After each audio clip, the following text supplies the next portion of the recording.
30 minutes of power. I have a question for you. How long have you been sitting on your book idea? If you're tired of thinking about it and ready to actually make progress, join me the last Sunday of every month for my live writing Masterclass. Now, this isn't just another class. It's an interactive space where you finally gain some clarity on your book, help you break through some mindsets that are blocking you, and get the roadmap to actually start writing. And as a bonus, when you register, you'll get a free 20-minute coaching session with me. Spots are limited. Don't wait. Click the link in the show notes, scan the QR code, sign up. Let's get your book out of your head and onto the page. I'll see you there. Welcome back to another lovely episode of 30 Minutes of Power, TOP, your one-stop shop for all things encouraging, entertaining, and motivating. It's your girl here, JoriONeale. What's going on, everybody? And today, you better get ready. I got my homeboy Josh with me, a man of God, a connector of kings, and the voice behind the Connector Podcast. He's launching not one, but two powerful books soon and in the near future. So excited for them. And whether you're a man chasing fire or a brand that's stuck in the shadows, Josh came with a word today. Let's get into it. Josh, welcome to the show, brother. Hey, a connector of kings. Okay, I'll put that on my LinkedIn. I like that. Listen, well, I say what I see. I say what I see. I love it. How's it going? How's your morning going? Morning was not going so great. Be honest with you, but every morning can be great. But here's what's great. God is great. Amen. I'm here. You're here. And I mean, we're blessed, bro. So I want to start by asking you about the protein powder story. Oh, I'm scared. I know I told you something, but I forget what I told you now. So, okay, guys, Josh and I met. I'm not even sure who booked on whom's calendar, but I think he was trying to sell me. I was trying to sell him, and God was doing his work behind the scenes. Josh is an amazing man of God, super brilliant. And I had to have him on the show. Okay, so I want you to talk to me about the hustle version of you. I want to know about that guy, and then we're gonna kind of go backwards, because you reached out to me because you help people build brands, and not just like any brands, like amazing brands. But that's not where you started. So let's take a step back. Share with us how you started, and then we're gonna get to where you are today. Yeah, well, in March 16th, 1995, I was born. So I'll take the first 2 hours to tell my story, and then we'll get into the rest, I guess. No. Yeah, very long story short, never thought I was going to be an entrepreneur. Didn't have that bone in my body. At least I didn't think so. Nobody in my family is an entrepreneur. Nobody's even a small business owner, to my knowledge. So I had a path laid out: military, police, potentially military police. At first, well, it's funny. At first, I thought I was going to be a family doctor when I was 16, because everyone in my family are Greek immigrants pretty much. And, of course, you have to be a doctor if you're an immigrant family. Realized I was going to be bored as heck if I became a family doctor in an office. No offense to family doctors. So then I thought, okay, well, what else can I do? Psychology. Psychology in the military. And it kept progressing. And then I was like, military, police, law enforcement, helping people, lawyer. And it just, that when you're 16, 17, you have no idea what the heck to do. And so I was like, oh, okay, sure. And then a guidance counselor of all people essentially led me to take a criminal justice course. So anyways, joined the military during and after school. So they help pay for school and serve there. But I realized at that time, I don't want to trade my entire life away for a paycheck, and all of my instructors are living my future. So if they have the job description, the lifestyle, the income, the time freedom that I'm going to have, and I want none of that, then why am I on a path that leads to a destination I don't want to go to? So had a whole, what do you call it? Not a midlife crisis, it was like a pre-quarter life crisis, because I was like 20 or whatever I was, 22, 23. And I just thought, man, what do I do? And so I ended up, long story short, getting out of the military, moved back home with my parents. I started repurposing old Star Wars toys that I had and making them look like movie props so I could sell them on, at the time, Etsy and like Facebook Marketplace. And I got my first sale reselling a helmet. And then eventually I got commissioned to make this Millennium Falcon. And I got really good. And I actually got, like, legitimately, objectively, I actually got really good. I'll send pics. I'll send proof. But then I realized that this is a hobby that's not scalable. This can't be a legitimate business. So the juices are flowing, the mind's working. I bought a course for marketing. I bought a course for Amazon FBA. I bought a course for audiobook ghostwriting. I bought a course for day trading. I bought a course. You get the idea. And all of that for a couple years essentially led me to realize that I'm never going to be successful chasing an opportunity. Rather, I need to find relationships who can mentor me, teach me, and help me to do what they've done. So I had to realize, okay, I gotta get out of my own way and pursue people who have what I want rather than do things I think I want. Because even if you like the job, doesn't mean you like the outcome that comes from the job, right? So anyways, fast forward, making a lot of those kind of decisions, found some great mentors, got into a few different things, got into direct sales for a bit, kind of, what do you call it? Skinning your teeth? Is that the expression? No, Yeah. that sounds weird, but maybe that's right. I learned a lot, let's just say, while I also worked some sales jobs and I did some different things, and everything from Uber Eats to Amazon deliveries to you name it, I did on the side as a hustle in the meantime. All of that then leading to me realizing this theme of connecting, being a connector, and eventually opening up doors to people that I work with now, some pretty big entrepreneurs, some pretty cool people, still evolving, still growing my own personal brand and personal businesses. That's still evolving, and I'm figuring out what direction I want to take that now moving forward here in the future. But I know I want to be, first and foremost, what you said, a man of God before anything. Um, Not to get political, but with the whole Charlie Kirk thing that happened recently, I remember hearing him say recently, if I want to be remembered for anything, somebody actually asked him at one of his Q&As, like if you left this earth tomorrow, what do you want to be remembered for? And he said, and I'm paraphrasing, like a good man of God, a good steward of the gospel, like something like that. And it's like, yeah, that is what I want to be recognized for above all these other accolades or other, oh, Josh was really good at sales. Oh, Josh knew how to convince someone to, I don't like, no, I want to be known as an honest, genuine, God-fearing, humble servant with a very genuine demeanor and someone who was very loving and kind, and those are the things I want to be known for. So anyways, that was a bit of a mishmash of stories and words. And Listen, I loved all of that because you're sharing what I wanted you to get to the heart of, and what a lot of people are probably experiencing right now. Like you what, stop playing with their Star chasing. Wars toys? No, but like you stop chasing, right? This idealized version or vision of success, and you started finding your identity. Right. Right, your identity as the connector. I want to go back to something because I think a lot of us we spend a long time probably in our gifting in Mm. helping other people build for them.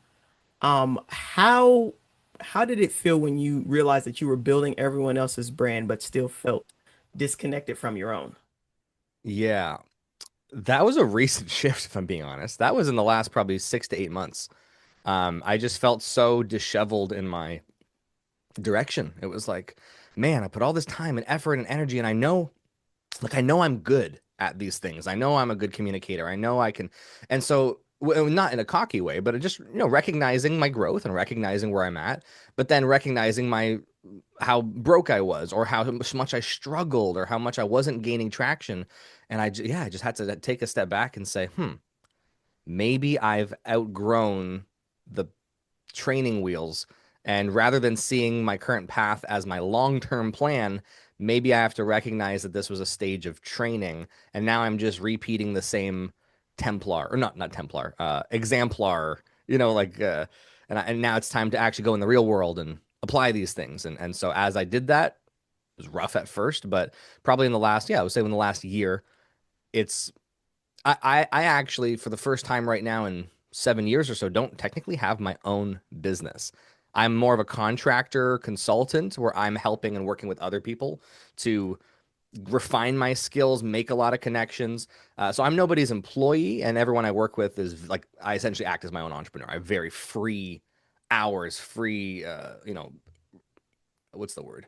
Free reign, I guess, with the things I do. But ultimately, I'm not building my own thing right now besides my brand, because I've actually realized, funny enough, coming into my gifting and everything you were just saying, I don't know what my product will be at some point. I'm sure I'll have something. I'll have merch or a course or who knows.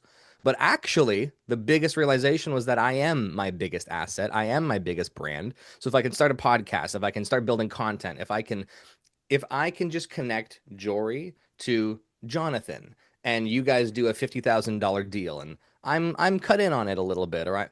And actually being that middleman and my name being my business and brand is actually, I think, where my calling, if you want to call it, is, which I didn't even know that you could do that. Like I can be my business. I can be my, so this has been a shift for me. And then real figuring out what that looks like financially and business wise and tax wise. And so it's been a very interesting journey to not just be like, well, I operate Joshua Incorporated. It's like, yeah. So No, I love that. We've been on similar paths and journeys. I left my job in January, and kind of branched out and started doing like JoriONeale coaching and consultancy. Don't ask me what that meant or what I was like. All I knew is that like I like words. I like saying them. I like recording them. I like writing them. Just like I right. like words. So words. My job is words. Yeah. I think of And that so- meme. I like turtles, you know? right, but sometimes it takes that leap. It takes you betting on yourself and then aligning yourself with individuals who you're like, okay, well, I love that skill that they have, or I love the way that they help people, right, in this manner. And so how do I get tutelage? How do I get mentorship Yeah. from them? I want to segue that. So you've written a book. A small one, but yes. Listen, anyone who writes a book, I'm always fascinated as to like why and who is it for? So Hmm. just real quick, I know I didn't tell you we are gonna talk about this, but I didn't tell you we were gonna talk about anything. That's So fair. uh, I want to know about this book, and I want to know whose heart did you try to, I guess, grab in Hmm. writing it? Well, funny enough, I wrote this at first because I was trying to make money in a course that I bought. I mentioned audiobook ghostwriting. And it was this whole thing about you got to hire a ghostwriter and then they're going to make this book on whatever topic you choose. And then you got to get an audiobook for it and just essentially pump it out and make money and then repeat, rinse and repeat.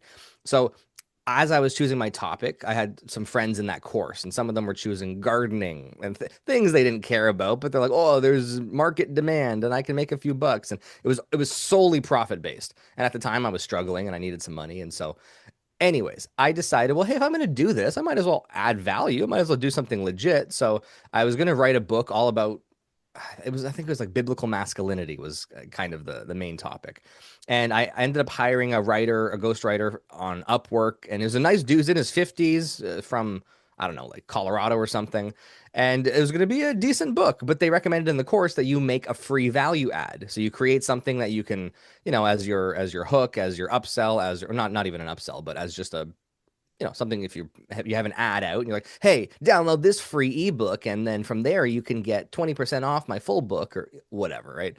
um Long story short, the full book didn't work out. The guy ended up kind of not screwing me, but kind of, and just disappearing and big waste of time. And I had some other stuff at the time, and I was like, maybe this isn't the right path. But I was already like three-quarters done writing my actual little value add, and I wrote that myself. But as I got into it, and as I learned the software, and as I learned how to, do some proper editing and how to format and how to, I don't know, I just liked it and I got into it. So I ended up finishing, and it's a very small book.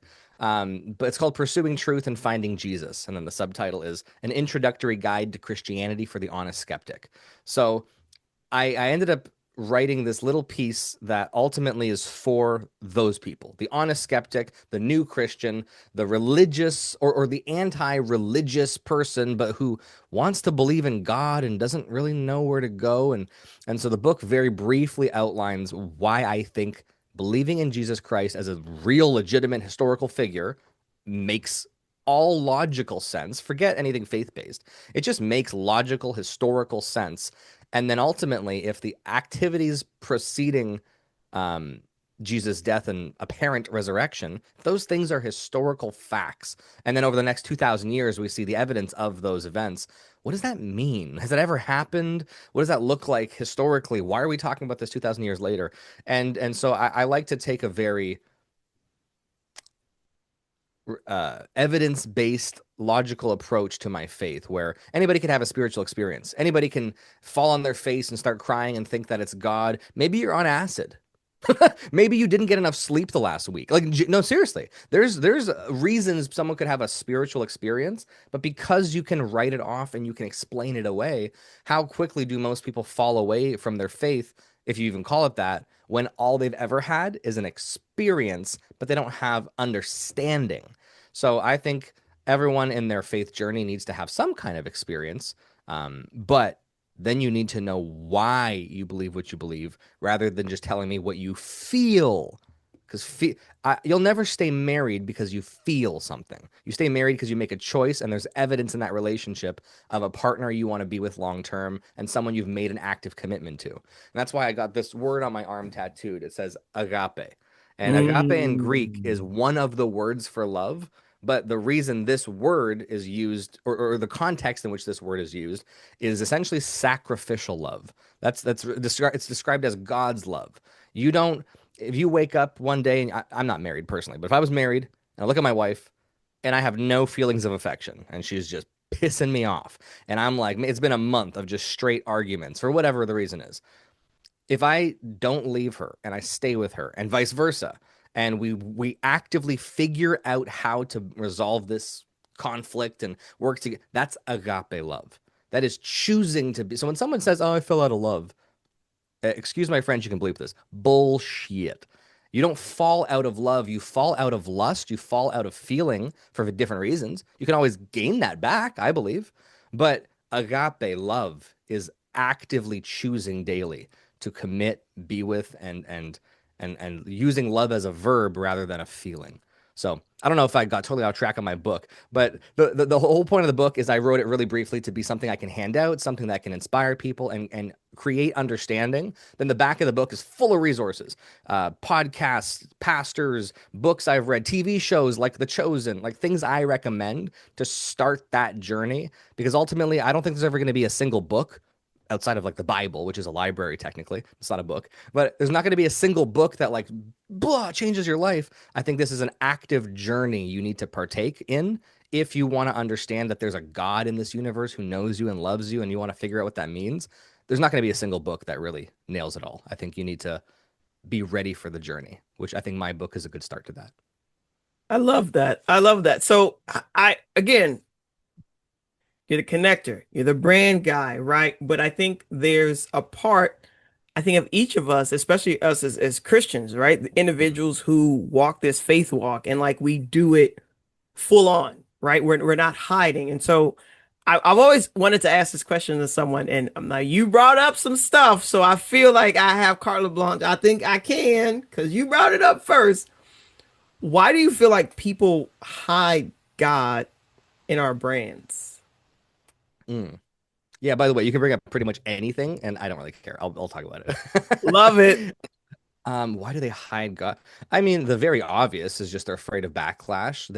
Some people just think, well, it's just separate from my I'm not bringing up God in every sales call, for example, because obviously you be wise, time and place, right? But I'm also not afraid to talk about it. If somebody asks me, well, what's that book back there? Or if somebody asks me a question and my answer is actually, my faith is involved in that answer, I will gladly and happily say it. I think most people are just afraid of offending people, which who cares? I think most people are I think just a level of fear and caution around religion, because what do they always say? Never bring up religion or politics in a conversation unless you want it to end. And I'm like, well, my And best you've done relationships. both. You've I was done gonna say, both. I do both like right away. 30 minutes or less. Now, that being said, for anyone hearing this without any context on that statement, I'm not shoving my politics or my quote unquote religion down someone's throat, but I will gladly share my ideas and express them in what I believe. I try my best in a very humble, loving, and non-judgmental way. If you told me right now, Jori, I am the hardest left liberal atheist, and actually I hate most Christians I meet, I could approach you defensively and very aggressively, or I could say, "Oh, hey, I'm sorry that you've had." Can you hear my Canadian come out? I'm sorry. I'm sorry that that's your perception of folks like me. I'd love to maybe unpack that. If you're willing to have a conversation, I'd love to know why that lens has been created in your life, and maybe we can work together to find some common ground and unpack some of that bitterness and hate. Right now, unfortunately, people that feel that way typically are not willing to have rational, nice, calm conversations oftentimes. But I have a lot of friends who are more left leaning or more right leaning or more. And if they're open enough to just build bridges and not burn them, then we can still get along, folks. It's okay. You can believe in this and I can believe in that. And we don't have to burn each other's house down. So, And that's why you're the connector. That is why you're hey, connector. I'm gonna segue a little bit because people they were like, you said brand. I want to hear about branding. I'm branded. So you have a term that you said because I did some digging and some uh-oh. listening. Um, Gifted people who are invisible online. I think you call Mm, them brandless experts. I probably did at some point. That's a fair assessment. What can you break that down? How can someone be a brandless expert? Yeah, I think most people actually are. Um, so I work with a company right now called Brand Alchemy. Awesome guys, very unique backgrounds, all of them, from the CEO to the CMO to the COO to our brand strategists to our, like, everyone's got a really cool background. Everyone's a contractor. And I think it's always cool when you see companies made up of entrepreneurs, essentially, working collaboratively together to be able to create some cool stuff. So, anyways, it seems to be, by the way, the norm in the digital space nowadays. A lot of people will either white label each other's companies with one another, or they'll exclusively contract with more independent minded entrepreneurs. And so, anyways, brandless experts. You could be, so for example, we work with a lot of consultants, a lot of people coming out of the corporate world. They are C-suite executives. They are, asset managers. They are, um, marketing directors. There's something where they're very good at what they do. And now they want to start to transition into their own independent career. Or maybe they're a scientist and they're brilliant and they have all the information. But you're like, Dr. John who? Right? Nobody knows who you are because just because you're good at one thing doesn't mean you're good at another. I always say, not to get all conspiracy oriented here, just because you're smart enough to be a doctor doesn't mean you have any critical thought and Mhm. can question what the pharmaceutical companies are telling you, or whatever. I won't get into it further than that, but my point is, just because you're good at what you do doesn't mean you know how to actually market yourself. In fact, even those that are good at marketing other people often aren't good at marketing themselves. We call it label in a bottle syndrome. You are in your own bottle. You can't read the label on the outside. So I might look at you and say, Jori, I have so many ideas that I think would pop you off, but I don't necessarily see that for myself. So I would actually, Mm. if I really want to grow and expand, and frankly, I'm going to be doing this very soon, I'm going to use the guys that I'm working with at Brand Alchemy. Part of the reason I align myself, because I'm going to use them to help build my brand more authoritatively. Because I could do this till the cows come home. I'm not going to be as effective as a third party looking at my situation from the outside and realizing where my gaps are, where my weaknesses are. This is the same thing as if I want someone to help me improve my communication. I can watch all my own calls back all day long, but if I don't have somebody else to then tell me, okay, but do you see how your cadence was weird here? And when you have a cadence like that, it tells the other person you're insecure. What? But I wasn't insecure. Yeah, but that's what you're telling the person with that cadence. So you need someone to bounce these ideas off of, and these thoughts. So when you work with a professional in branding and marketing and landing you opportunities, then no matter how much of an expert you are, you need to bring in professional help, in my opinion, at some point when you want to get to the next level. So I want to now blend these two because we brought up God, we brought up religion, all right, and we talked about branding. And I've seen so many Christians who have a hard time with visibility because they've equated this with pride, with right, vanity, right? And so as a Christian man who helps people build brands and is now building his own brand, visibility isn't vanity. How can Mm. you talk about that for a little bit, just so we can prime our brains to be able to receive all of the good information. Yeah. Because I often see, right, gifted people, extremely amazing speakers, singers, worshipers. Are we talking about like people who have the ability to speak, and then folks are just like, oh my gosh, you broke that down so poignantly. Like I had a hard time understanding this very high and lofty thought, and you were able to simplify it. And visibility isn't vanity. Talk on that for a little bit. I love that. Also, side note, cut this out if you want. Speaking of visibility, I realized I made a crucial error. Alexa, turn cabinet light on. There you go. Alexa, stop. I forgot my little mood lighting back there. It didn't. All right. Speaking of visibility, now you can see my. Okay. Don't cut it out. Keep it in. Clip it. Clip it. Put all over social media. Okay.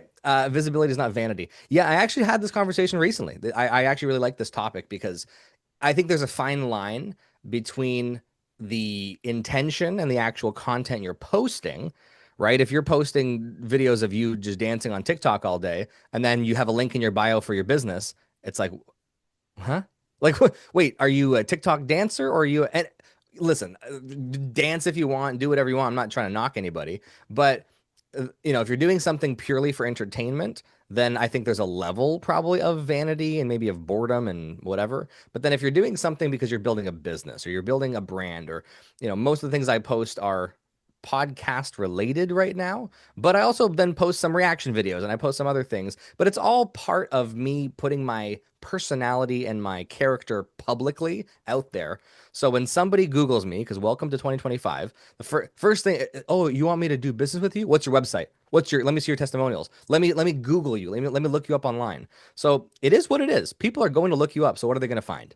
Are you going to let the random algorithm tell them what to find? Or are you going to populate the internet and populate your own social media with enough quality, authentic content that, how many people have told me, like I've reached out to them, maybe a cold DM or something. I think that's how we met on LinkedIn. And LinkedIn, I'm slacking a bit. I don't even post that much on there. But if I DM you on Instagram and you're like, who's this guy? Well, first of all, I'm verified, not because I think I'm a hotshot, but because, let's be honest, you're gonna check out my profile way more when you see a little boop. So a lot of it is perception. It is creating your authoritative perception to then enter into conversation where then you can build trust already starting on a good plane. Whereas if I wasn't verified, if I had no followers, if I didn't post anything and I had a faceless account and I'm like, hi, Jori, I would love to have a Zoom meeting with you to talk about my services. Scammer, right? I could be the most legit person you could ever do business with. You think I'm a scammer. So just like I said, I was talking earlier about, I forget what I said, but in regards to how you appear and how you come across, this matters so much. So when I message somebody and they look at my pinned videos, one of them is me talking about a podcast and I can do some fun edits. One of them is me talking about my faith actually and talking about my Real Men series. One of them is me interviewing Brad Lee, who's a very big, successful entrepreneur. And like, when you see that as my top 3 pinned videos, and they change and shift, and by the time this podcast comes out, it might be different, but I purposely will have those things up there because right away now, even if someone doesn't know me, they're like, oh, this guy maybe is legit. And if I can start a conversation with this guy is maybe legit, I'm already way ahead of most people. I love that. I love that.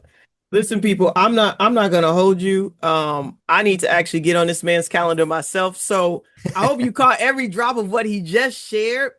Where can people find you, Josh? I mean, how can they connect with your work? How can they grab that little bitty book on the back shelf? Like, what can we do to get more of you, sir?